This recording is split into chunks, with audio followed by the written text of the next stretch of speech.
Hello, welcome back guys to another World of Warcraft video series on my channel here.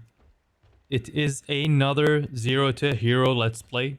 Last time we had our Evoker run as Preservation Evoker. We went for Healer and it was pretty good. We were able to achieve Keystone Master, but it did happen off stream and I don't feel I actually grasped the mechanics of healing. So actually I was planning to do another healer run, but I've decided to switch it up and do something I haven't ever done before. At this point I've tried all three specs to achieve Keystone Master as tank, healer, and DPS.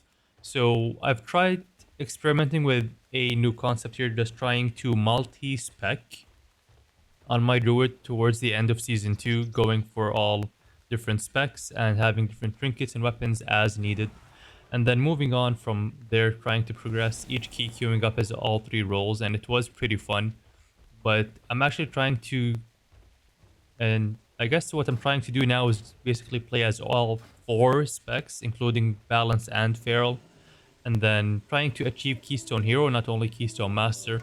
It's going to be quite interesting. If you guys have any advice, if you see me playing any specific roles, and if you have any advice, whether it's just mechanics, gameplay, rotation, or otherwise, please just let me know down below.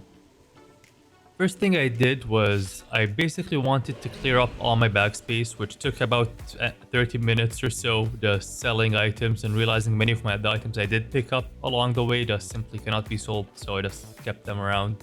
And I did end up with like over 100 slots in my bag, so that was pretty good. Initially I wanted to queue up with my own key and see how that goes, but I very quickly realized we were working on a time walking week, so I've just decided to pick up the quest from Beldraken and run the 5 time walking dungeons pretty quickly. It was pretty smooth. I did big pulls and yeah, it went alright. After blasting through all the time walking dungeons, I was feeling very confident to play as Guardian Tank, and I was starting to think that maybe I did have a good chance on my current item level to simply tank a +2, and I started to look for a group, and I quickly found out that may not be the case here. And so basically after I was done with all my time walking dungeons, I equipped all my new gear that was basically an upgrade, and then I went to the quest giver, turned in my quest, and picked up my item. And for the reward, we got a very good upgrade for our head item. It was a champion level helmet, and we take those. And now with our new item level of 470, I've decided to push into M+, and a +2 would be a great first key for us here. I came across this group that had a +2 key labeled as Chill, and I just decided that was perfect for my first key, and I decided to sign up, and surprisingly enough, they picked me up fairly quickly. The group was very friendly before we went to the dungeon, and before we knew it, it was time for our first pull. And I've done this pull many times on my Death Knight here, but I kind of popped my defensives trying to play it safe. I don't want to die and just completely ruin the key before it even started, and my goal here was mostly to survive. But I remember some of the mechanics which I had to keep in mind as a druid, and mostly revolving around de-raging the mob that becomes angry and starts spinning. Other than that, I just need to try and pull the ads that kind of chase different players or try and stun them if I can. And pretty much the pull goes fairly smoothly here. I don't think anyone died, and it went very, very well. Alright, and you can notice here that our group leader had relatively low DPS on one of the juiciest pulls in the entire dungeon with all the cooldowns up.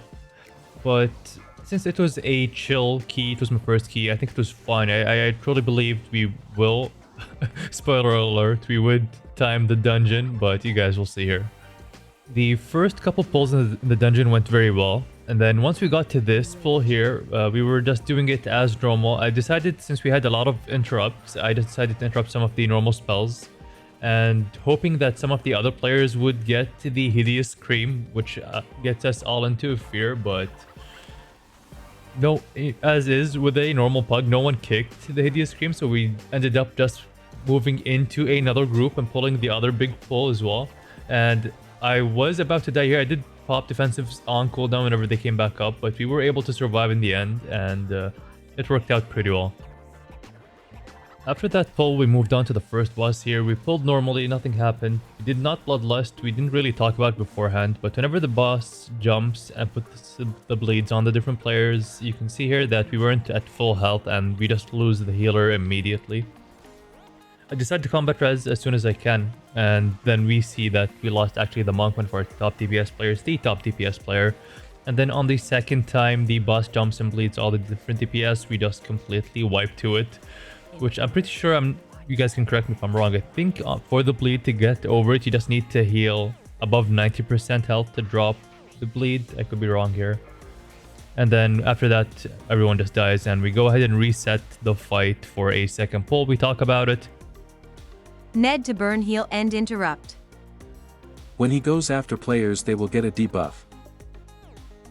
The players with the debuff has to get above 90% HP. By the way, Hunter, do you have bloodlust? Yeah, I do, sorry. And then we go ahead and bloodlust on the pull, and it actually goes our way. It was a little bit risky at some points, but we were able to get the kill cleanly. After the first boss, we get into this dark segment of the dungeon, which is very scary for me as a tank, because if I go too big on pulls, I just get absolutely spanked, no matter whether I'm Blood, Druid, or any other tank. It just absolutely destroys. And honestly, I should have died here so many different times, but big ups to the healer who just kept me up, and my health bar was jumping on every different pull, and I just chain pull from one pull into the next, and my health bar would just completely jump. And the healer did amazing, just keeping me alive through the whole thing, and we lost a couple players, but overall we were able to push through. And to be fair, we did have overall low damage because of the Shadow Priest we had with us, but we made it to the boss with not too many kills, but we did spend a lot of time just clearing this area. We made it to the second boss with 10 minutes left, and to be fair, we did all the mechanics very, very well. No one died at this boss, but it took a very long time, keeping in mind it was on Tyrannical.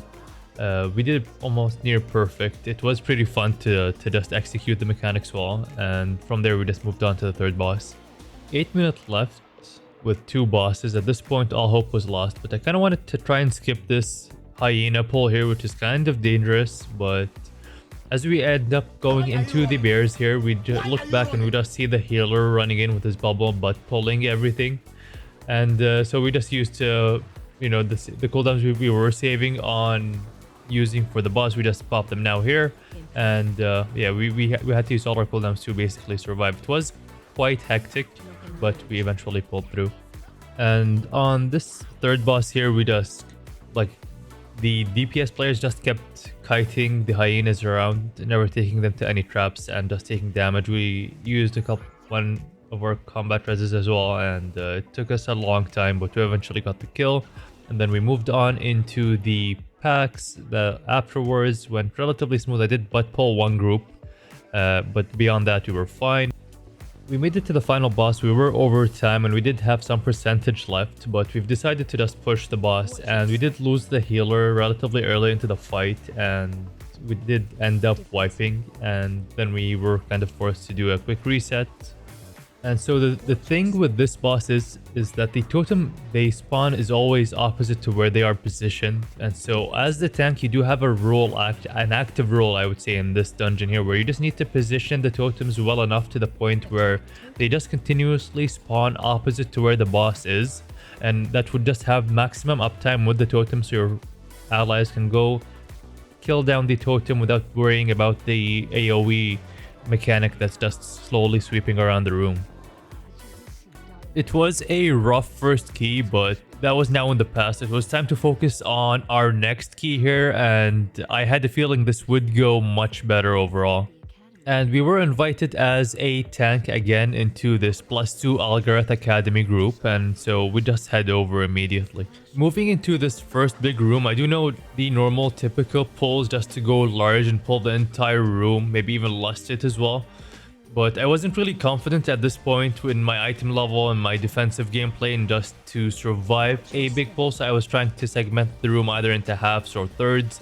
But I wasn't even able to decide whether I was going to chain pull or pull each quarter of the room by itself because the DPS players just had enough of me and just tagged the mobs, and then we just pulled the entire room and we start nuking them down. And thankfully we were able to clear the entire room with 0 deaths, and it went pretty well, and I felt like my confidence levels actually go up, and I felt like I could keep, like, basically tank keys that are around +2 completely normally.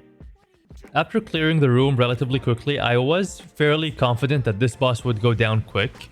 I was completely wrong though, as we started to notice something that just became a constant theme of this run, which is the monk healer got disconnected, and that just continued to happen throughout the entire run.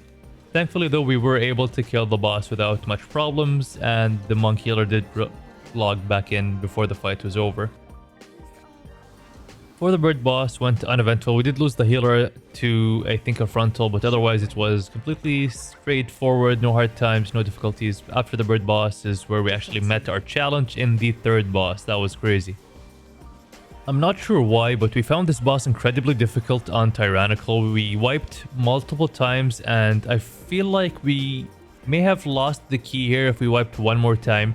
We definitely would not have timed it, and I think people would have started leaving. But eventually, with the use of Bloodlust, we were somehow able to manage and get the kill. But it was an insane fight.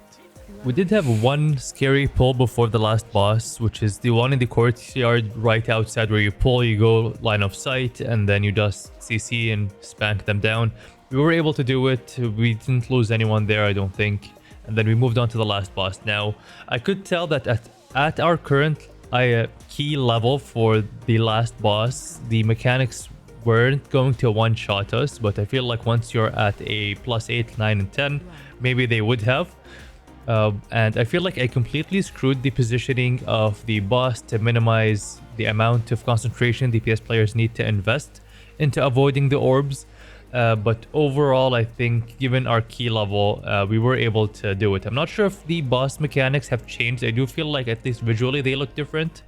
I could definitely be wrong here, but we were able to do it. We timed the key. We do end up getting a cape, which is definitely an upgrade. So we grab that, equip it, and move on to the next key. After 2 runs as a tank, I've decided that I don't want to continue playing as tank, otherwise I could just slowly settle into that role. So I've decided to find a group as a restoration healer, and I was able to find a Halls of Infusion +2 run. As soon as I got the summon, I realized I didn't have any actual refreshments or water or anything, so I just went ahead and grabbed a couple, made my group wait, but then immediately accepted the summon within a few seconds of the timer disappearing, and I was able to join them. We moved in and we prepared for our first pull. So the way I would do this first pull when I used to tank on my Death Knight, I would either pull the group to the right or the left, and then after that clear the 2 mobs in the center. But the Demon Hunter tank here just decided to pull both groups, which absolutely scared me, and I wasn't really ready for it mentally. Still kind of rusty on my Resto Druid rotation, which I've only just learned towards the end of Season 3. But I kind of was forced to use all of my different cooldowns just to make sure no one died. And as you can see, I always try to maintain my 2 life blooms out. And for Resto Druid, I cannot play without my mouse weak aura, which shows like all my cooldowns, which are ready to use. It just basically kind of reminds me how to play, and for the most part we did pull out without dying, and it was incredibly scary. And I remember why healing is sometimes the most fun and most stressful role to play overall as a healer druid. I feel like it's even more scary because you need to have that deeper layer of trust when it comes to your HOTS healing your down allies, and just watching their health bars slowly go up and just hoping they don't get hit by another attack during that period. But we were able to clear the first room relatively safely and happily. After the first room, we cleared the small pockets of enemies in between until the second pull here, which I also consider to be one of our more dangerous ones. You gotta keep in mind that confinement targets a player and it's super damaging, so CCs always have to go out, but it went relatively smoothly, as well as the pull after. Moving on to the Warden boss, the Demon Hunter tank just pulled him all the way to this corner, which I assumed was related to dropping the AoE debuffs, kind of an allow space in the room to play, especially on a Tyrannical week. The problem is I wasn't sure where I was actually supposed to drop it, but It seems like the fight was either changed slightly or maybe even it's the same. It went relatively smoothly. It wasn't as awkward. I did drop my AoE, as you can see here, in an awkward position, kind of just trapping my allies in the corner there, but they disappeared relatively quickly. I'm not sure why, but the fight felt like it actually started after the intermission. Like, it just became much more difficult to keep everyone topped up, and I still wasn't used to predicting the incoming damage. As a Resto Druid, I was kind of supposed to ramp my healing. I don't feel like I did that relatively well, but you can see like health bars were just jumping, but at the end we were able to get the kill. The boss was almost dead and we eventually got him here. After that, we cleared our way to the next boss. Now, the way I understand this boss's mechanics is everyone gets on the AoE spell, everyone gets like frogs that target them, and you just need to pull them towards the boss, make sure that whenever he does engulf, he eats them, or you just AoE them down, and the tank should be inside the AoE just to become enraged.